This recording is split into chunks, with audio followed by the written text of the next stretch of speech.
Only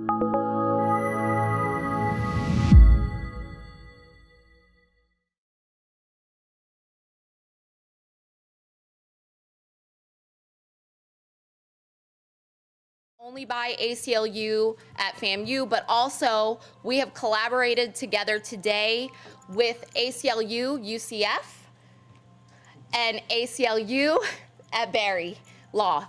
And so the three of us collaborated together today to bring this great organization down here. And it is definitely our honor to have them here.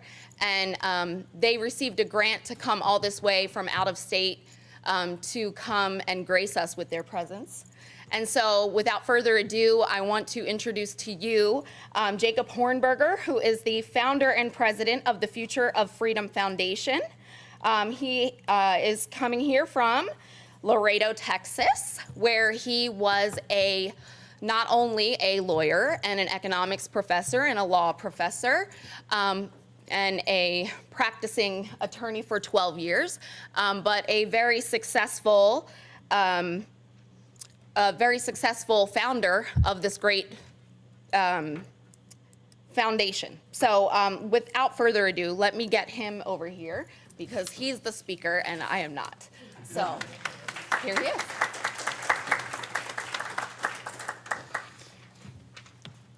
Thank you, Mary Jane.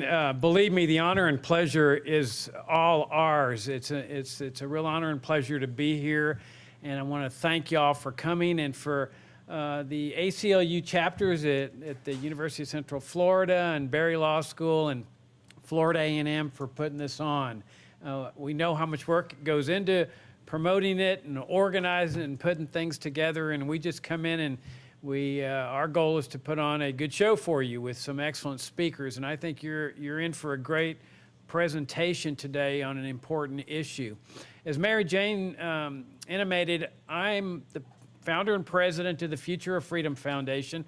I also did practice law once upon a time, and I'm proud to say that in my hometown of Laredo, Texas, I was the ACLU representative.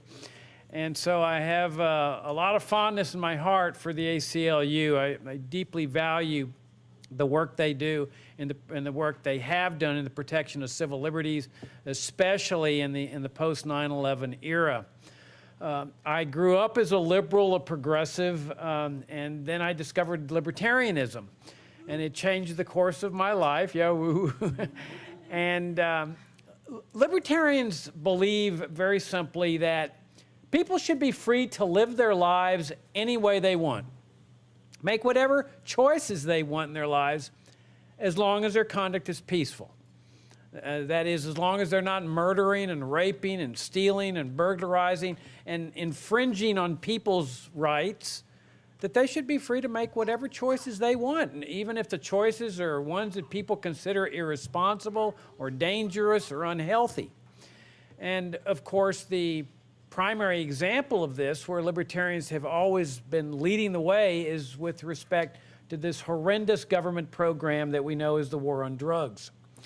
Now, when I started the Future of Freedom Foundation 27 years ago, when I would go on radio talk shows and say, well, I favor the legalization, not just of marijuana, but of all drugs, I mean, I knew that I could count on the phones lighting up immediately, because people were so shocked. And of course, we get the standard accusation, oh, you libertarians just want to go off on drugs. But over the years, it's absolutely amazing the watershed turn of events that have taken place with respect to this government program. It really is a testament to the power of ideas and the perseverance of people to keep pounding away on an immoral, evil, destructive government program. Because today, drug legalization, this idea, this concept, is clearly on the table.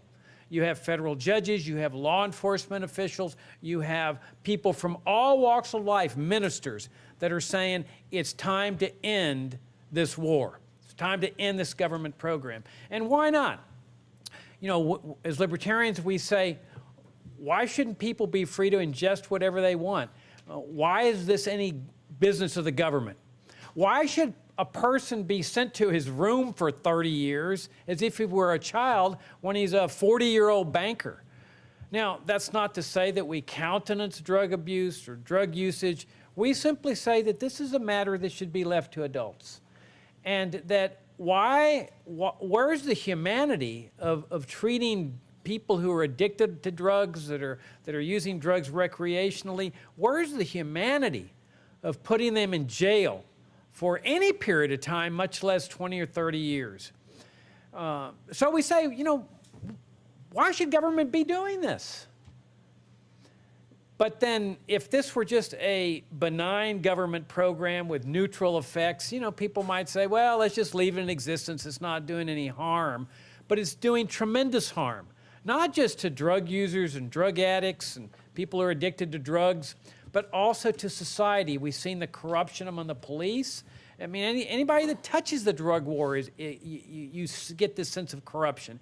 You have the asset forfeiture laws where cops are stealing money from people on the highways, especially poor people. You've got mass incarceration, overcrowded prisons, and of course, then you've got the racial aspects of this war. And this is one of the areas where we've been leading the way. That while the drug war impacts everybody, regardless of color, we all know that there's a disproportionate effect on Black Americans. And you see it in the statistics, you see it in the overcrowded prisons, and you see it among the racially bigoted cops. Now, I'm not suggesting that all cops are racially bigoted. We know that they're not. But we do know that there are racially bigoted cops. And we know that the drug war provides them with the perfect vehicle to exercise their bigotry. The way they stop and search people and insult them and demean them, and then be thanked and glorified because they're enforcing the law. And we see, of course, the drug lords, the drug gangs, the drug cartels. All of these are the consequence of the war on drugs, the illegality, the black market, all of which would go out of business immediately if the drug war were ended. And so what we've been doing at the Future of Freedom Foundation ever since our inception is pounding away at ending this war. And we've seen this major watershed turn of events. We think this war is teetering. And so we've embarked on this series of college tours. We've been to the University of Texas. We've been to Morgan State University in Baltimore. We've been to other universities, along with, some of you may know the name Glenn Greenwald, who was the journalist who worked with Edward Snowden to release the NSA documents. Glenn joined us on a tour where we also talked about the war on terrorism and civil liberties in the Northeast, the far West. So that's what we're doing. We're getting these grants to come and share ideas on liberty with you, with the idea that we're sharing these things so that you can expand your horizons and maybe join up with us to bring this thing finally and push over to an end and just push it off over the cliff where it deserves to be. So we've got a fantastic program for you. I think you're going to really enjoy it. 3 great speakers, Ken Williams, Kassandra, Frederique, and Laurence, Vance. And I'll now turn the program over to the person who's going to be introducing our first speaker.